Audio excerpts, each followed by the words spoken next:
এই পোলাপান এখানে কিন্তু ক্যারাবেরা আছে, এই প্রশ্নে কিন্তু ক্যারাবেরা আছে। সেটা কি দেখেন তো, 15তম শিক্ষক নিবন্ধন মানে 19 সালে যে শিক্ষক নিবন্ধন পরীক্ষাটা হয়েছে ওইখানে এই প্রশ্নটা কিন্তু আসছে। ঠিক আছে, আপনার সামনেও কিন্তু চলে আসতে পারে। খুব ভালো করে শুনেন, রাজশাহী চট্টগ্রামের জন্য এইসব প্রশ্ন খুবই ইম্পর্টেন্ট ভাই, কারণ একদম পিওর বেসিক থেকে রাজশাহী চট্টগ্রাম প্রশ্ন করে। দেখেন অলরেডি আপনারা যারা 1-2 ইউনিটে পরীক্ষা দিয়েছেন আপনারা দেখছেন যে কোন ধরনের প্রশ্ন আসছে।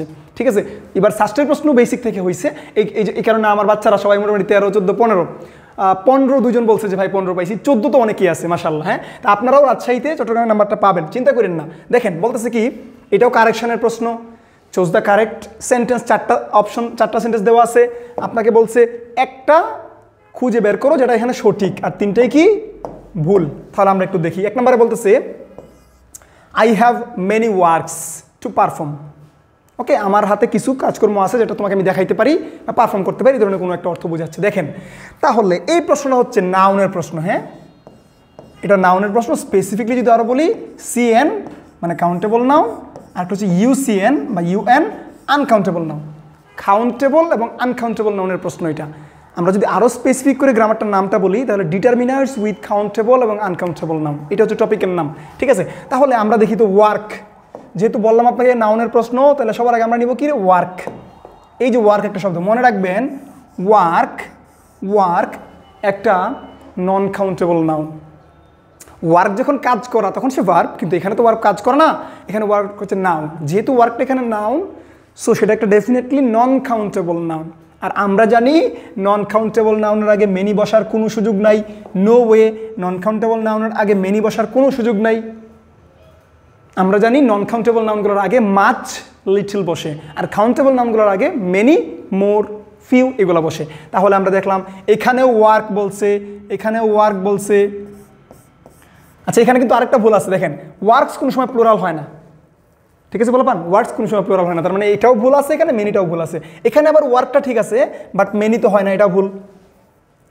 3 নম্বর প্রশ্ন বলতেছে আই হ্যাভ মাচ ওয়ার্কস। এখন মাচ হইতেই পারে, আনকাউন্টেবল নাউনের আগে মাচ হয়, মাত্রই বললাম, কিন্তু ওয়ার্কস তো শোনারা হয় না, কারণ যেহেতু সে নন কাউন্টেবল নাউন। আমরা তো জানি নন কাউন্টেবল নাউন কোনোদিন প্লুরাল হয় না। তাহলে এইটাও গেছে, তাহলে এইটাও হবে না। তার মানে 3টা যেহেতু আমরা ভুল পায়ে গেলাম, অটোমেটিক্যালি 1 নম্বরটা কারেক্ট, 4 নম্বর অপশনটা কারেক্ট।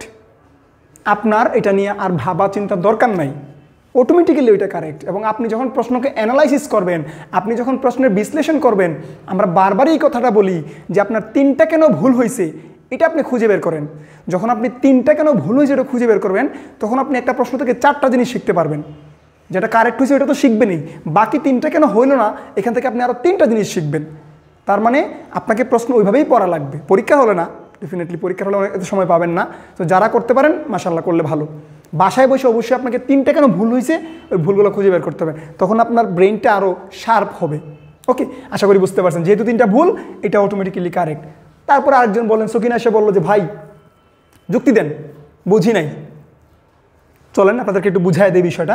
দেখেন বলতেছে আই হ্যাভ মাচ ওয়ার্ক, মাত্রই তো বললাম রে পোলাপান, মাত্রই তো বললাম ওয়ার্ক একটা নন কাউন্টেবল নাউন, ওয়ার্কের আগে মাচ হয়, তাহলে এটা কারেক্ট। ঠিক আছে ভাই, আশা করি বুঝতে পারছেন। ভালো থাকেন, আল্লাহ হাফেজ।